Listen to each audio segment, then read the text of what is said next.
ادخل ادخل ادخل. ما بتحبش الشوفان او مش عارف تعمله ازاي، يبقى الفيديو ده ليك. اول حاجه هنجيب الشوفان نوزن اسود، الحاجه هتموت.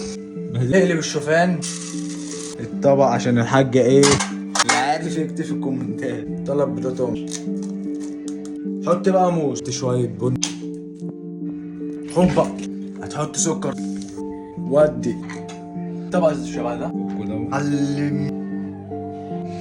انزل بقى انزل، اعمل لايك بقى في النص كلمة ميكروويف اهي، هيظهر الشاشة دي ميكروويف اهو. انا ستارت اعمل بقى لايك اللي بيساعدك في الدايت، بس في ريحة جامدة. خد بقى تعالى اقول لك تعمل كوباية شاي واشتغل. يلا بينا.